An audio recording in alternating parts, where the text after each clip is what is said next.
Briahna, what's on your radar? Well, Robbie, it might surprise you to learn that I don't care that much about the Clarence Thomas Pro-Publica story that has captured the attention of liberal politicos this past week. Now, Thomas ruffled feathers after failing to disclose 2 decades of luxury travel funded by a billionaire conservative mega-donor and real estate mogul, Harlan Crow.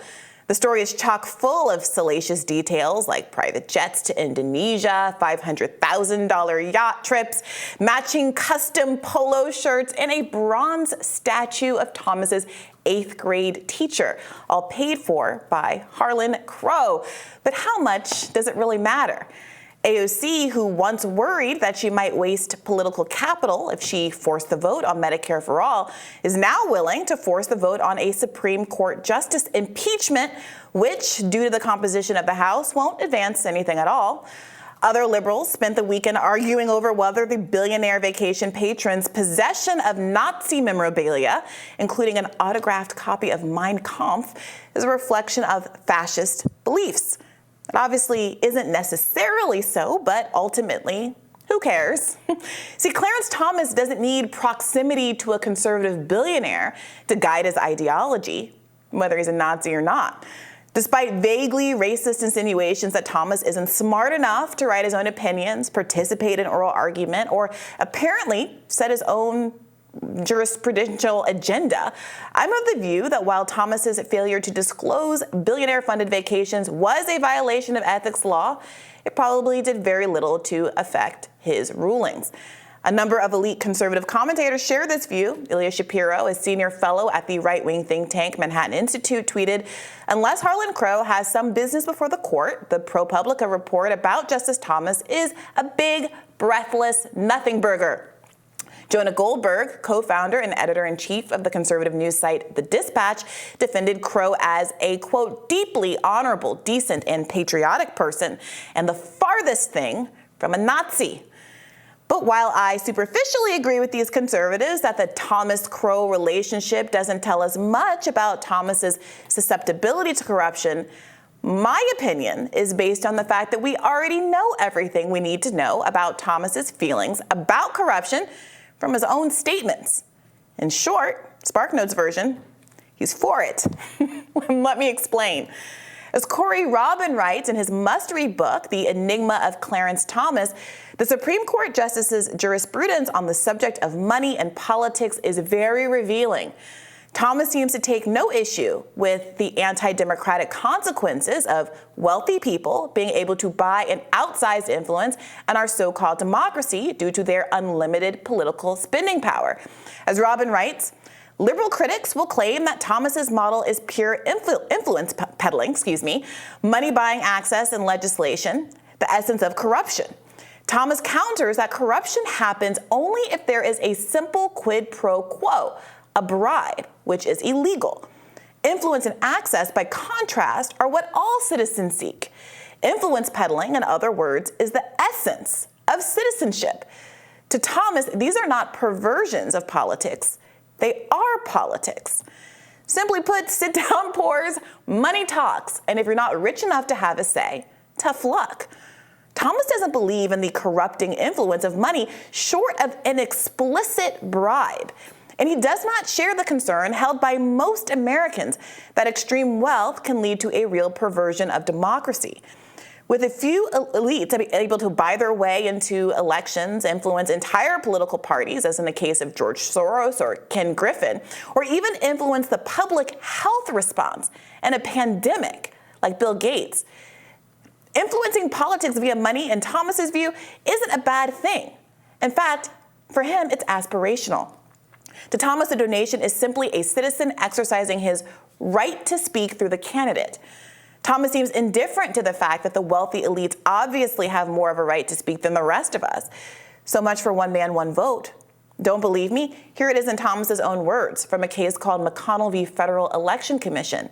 Quote, The only effect that the immense aggregations of wealth will have in the context of independent expenditures on an election is that they might be used to fund communications to convince voters to select certain candidates over others. In other words, the corrosive and distorting effects are that corporations, on behalf of their shareholders, will be able to convince voters of the correctness of their ideas. Thomas goes on. Apparently, winning in the marketplace of ideas is no longer a sign that the ultimate good has been reached by free trade in ideas, or that the speaker has survived the best test of truth by having the thought get itself accepted in the competition of the market. It is now evidence of corruption. Now, I think Clarence Thomas's intelligence and originality have been dramatically undersold by point-scoring liberals. He's nobody's fool. But I gotta say, this is one of the most deeply naive, or dare I say, foolish statements I think I've ever read. See, in it, Thomas skips by the question of whether wealthier people should have their views amplified more than others, and argues that corporate lobbying is simply public persuasion. Should the public be persuaded by the views of a corporation, or more specifically, he says, its elite shareholders? It must mean, in Thomas's view, that they simply have won the war of ideas.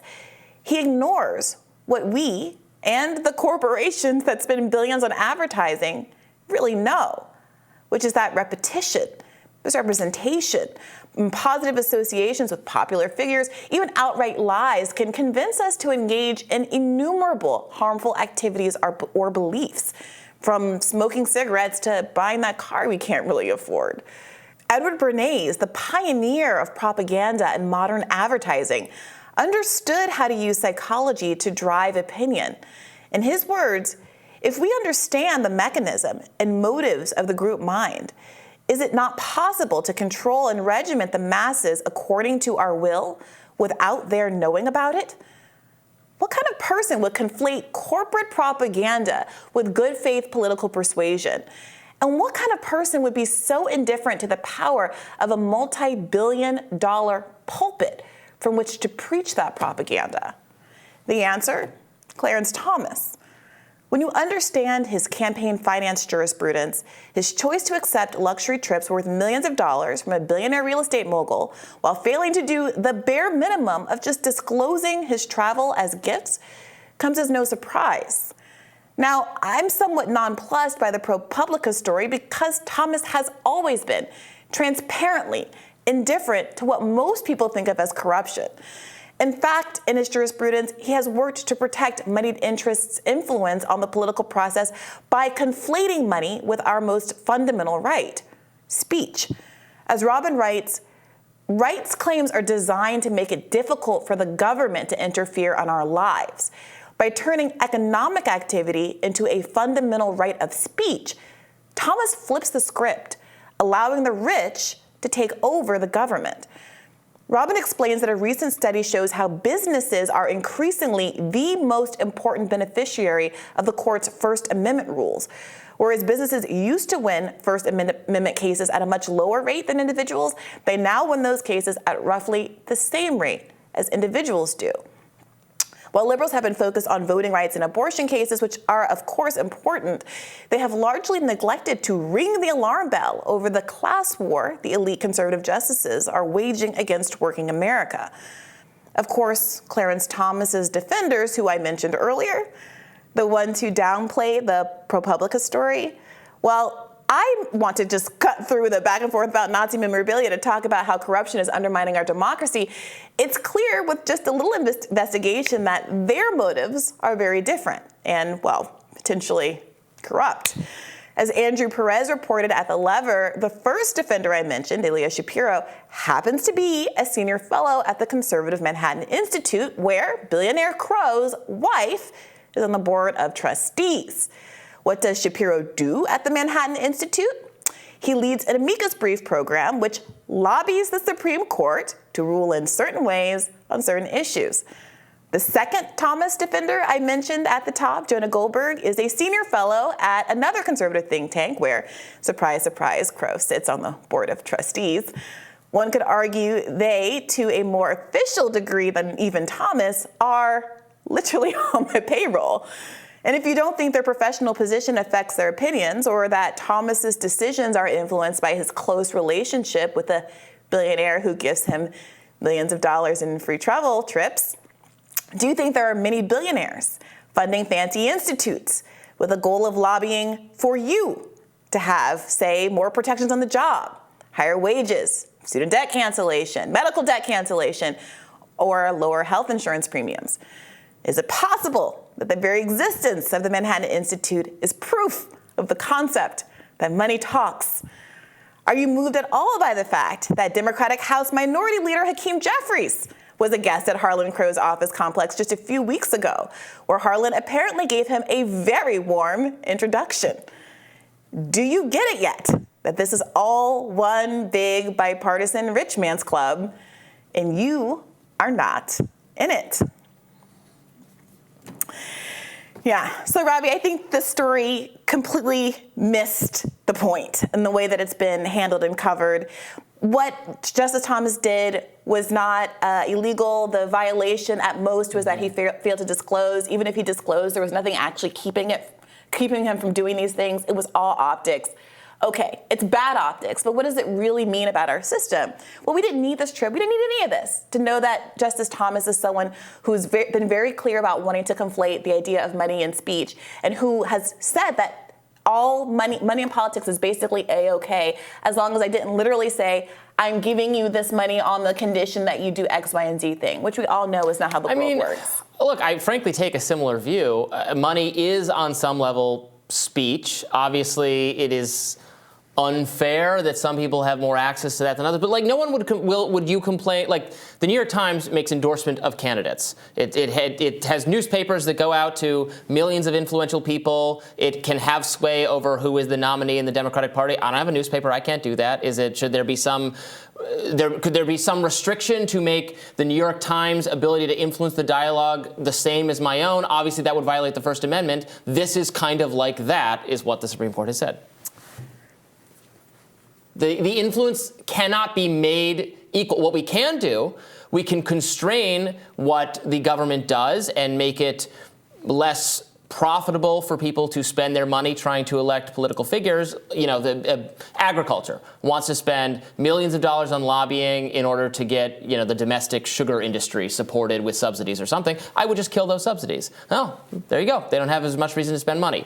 I would kill subsidies to electric car makers and all sorts of things like that. I would murder all subsidies, and then there would be less reason to spend money in politics. There's more money in politics over time because the stakes are higher, because the central federal government doles out more benefits to people That's not why there's more money in politics over time. There's more money in politics over time because our contemporary politicians have worked to undermine the system set up by the Founding Fathers, who are explicitly concerned about the anti-democratic effects of the corporation, who specifically set time limits on corporations and funding limits on the amount of money corporations could fundraise, because they understood that if people were able to amass a certain amount of wealth, that all of their efforts to create something in the way of democracy, where there was a relationship between the power of an individual's vote and their influence in the election, would be completely undermined. Your point about newspapers, I take it. The problem, the potential negative influence of the media